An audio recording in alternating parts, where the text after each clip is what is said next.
Hello mga kainsan, ako po ay nagbabalik, ang pagbabalik ng kainsan ninyo.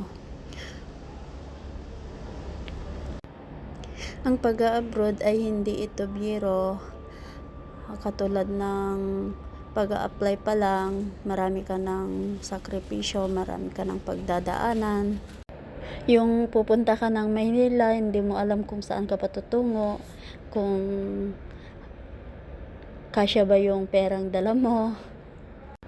Hahanapin mo pa yung agency na pupuntahan mo, tapos yung training na pupuntahan mo, tapos panibagong pakikisama sa mga kasama mo sa training. Ang dami-dami mong pagdadaanan, yung kulang ang pera mo, kulang yung budget mo, tapos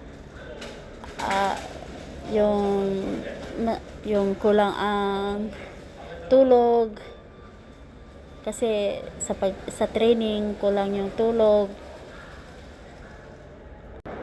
kulang sa tulog, kulang sa pagkain.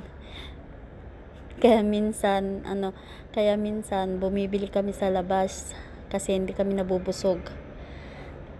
Kaya talagang pagdadaanan, dadaan ka muna sa TESDA, yung mag-memorize ka ng mga salita nila, tapos may acting-actingan.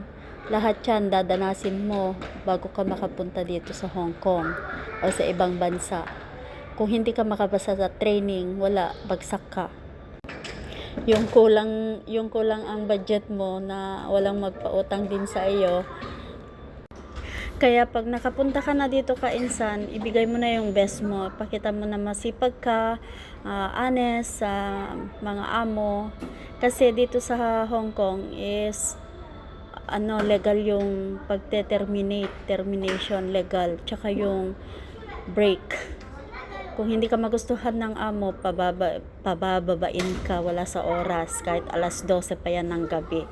Kaya ibigay mo na yung best mo. Pag hindi mo naman nagustuhan yung amo, ikaw yung mag-break. Kaya wala, hindi ka makapagreklamo pag terminate ka talaga. Kaya ibigay mo na yung best mo. Marami talagang sakripisyo ang pag-a-abroad. Sakripisyo, mapalayo sa pamilya. Ayan na nga po.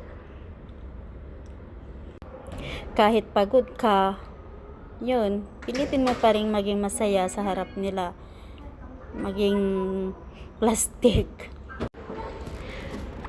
Dito, hindi rin maiwasan yung ma-homesick ka.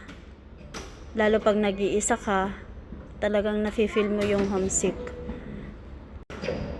Pero wala tayong magagawa, yun ang kapalaran natin, mapalayo sa pamilya. Lumayo naman tayo para sa kanila eh. Yung maibigay natin ang magandang kinabukasan, yung magandang edukasyon, kasi yun lamang ang tanging maipapamana natin bilang magulang. Yun lamang po ang kwento ng kunyang sa Hong Kong. Dapat maging masipag, masinop, at magaling makisama sa mga amo. Kahit pagod, piliting maging masaya. Bawal magreklamo. Bawal magreklamo.